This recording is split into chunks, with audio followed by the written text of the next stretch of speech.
Hi, everyone, and welcome to the Teaching English podcast. My name is Brian Whitman, and I'm the host of the Teaching English podcast. And I finally got some information about teaching in Japan without a degree. So this has been a question that's been going on for quite a long time. And I did find out some answers on how to do that. So how to teach English in Japan without a degree?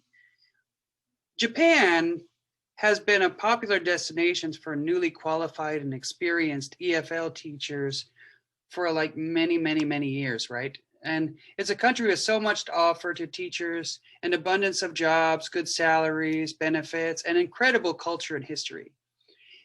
But like many Asian countries, Japan has strict visa requirements in order to get a work visa to teach in schools with the government-run JET program that must have at least a BA degree.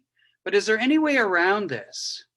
Well, there's no negotiating with the visa requirements, but there are a few options to teach in Japan if you don't have a degree. So let me give you an idea of what they look like.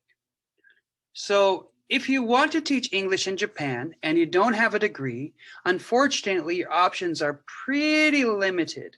A degree in any discipline is required to get a visa to TEFL in Japan.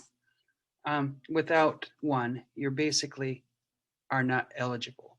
Okay, and the options you have in Japan to work without a degree is to get a working holiday visa, a spousal visa, a student visa, or a Japanese passport. So out of these four options, the working holiday visa is likely the best bet, and what the rest of this article is going to focus on. But let's look at the others briefly before moving on.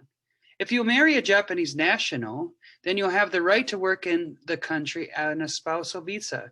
Keep in mind that most employers will prefer teachers to have a degree, but you will at least have an advantage of being easier to hire, as employers won't have to deal with the paperwork involved with sponsorship from hiring abroad.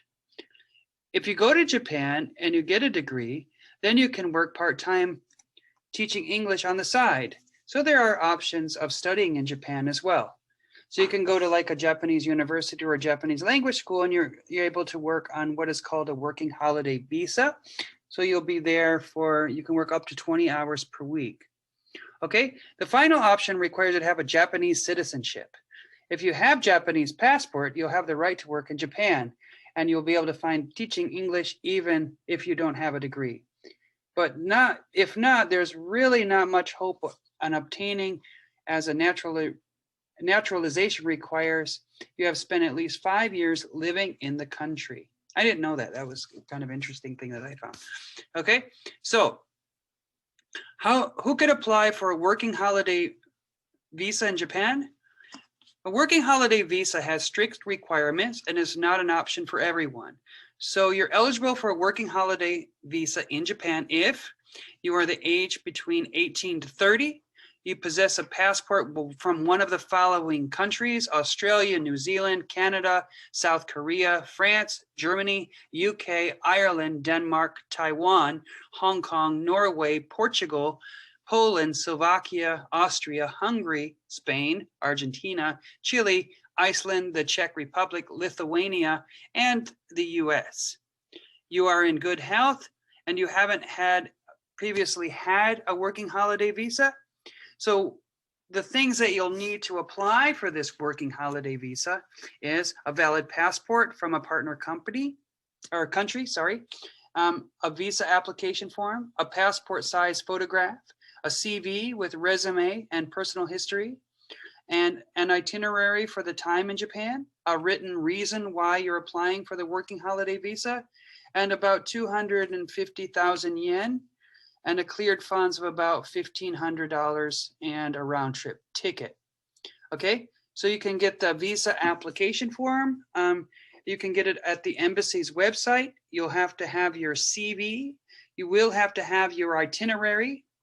And why do you want to teach or work in Japan under a holiday working visa?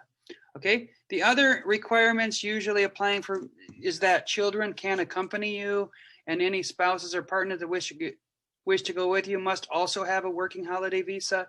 So this is possible to live and work in Japan without a degree, but these are kind of the rules and restrictions.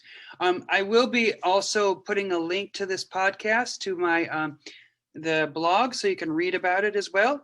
So thank you. And my name is Brian, and this was our Teaching English podcast for the last week of April, and we'll have the next one in the first week of May. So thank you for listening, and have a nice one.